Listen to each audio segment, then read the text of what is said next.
কয় হই রই রই, পান্ডা পীর গেলি কই। এখনই তো তোমরা সন্ত্রাসী কে নাই বক্তব্য রাখছো, ধিক্কার জানাই। ঈদের টাকা আত্মসাৎ করে তিনি তার পকেট ভারী করছেন, দেশ বিদেশে বাড়ি গাড়ি করছেন, আরো অনেক কিছু তুকমা লাগাচ্ছেন।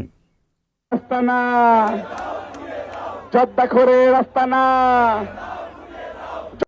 আসসালামু আলাইকুম রহমতুল্লাহ বারাকাতু। কাছে কিংবা দূরদেশ এবং প্রবাস গোটা বিশ্বের যে প্রান্ত থেকে দেখছেন এবং শুনছেন, সবাইকে আন্তরিক শুভেচ্ছা এবং অভিনন্দন জানাচ্ছি।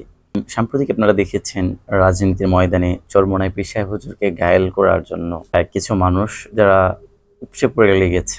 দেখুন, বাংলাদেশের মধ্যে বর্তমান রাজনীতির যে অঙ্গনটা আছে, এই অঙ্গনে কে কাকে ঘায়েল করবে প্রতিযোগিতা লাগছে।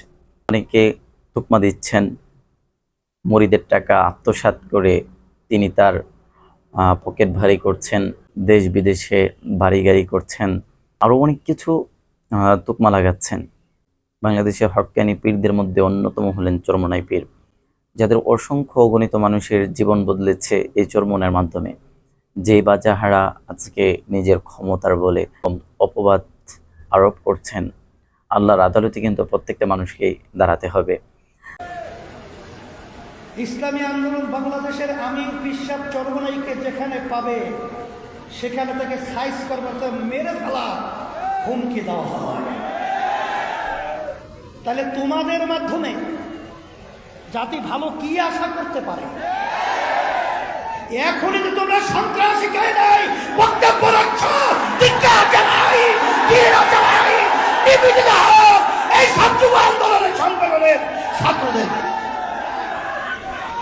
আমরা বলতে চাই, রাজনীতি মনে রাখতে হবে এটা হচ্ছে ক্ষণিক সময়ের জন্য। ওলামায়ে কেরামদের সাথে সুসম্পর্ক, এটা কিন্তু আপনার দুনিয়া এবং আখিরাতের একটা প্লাস পয়েন্ট।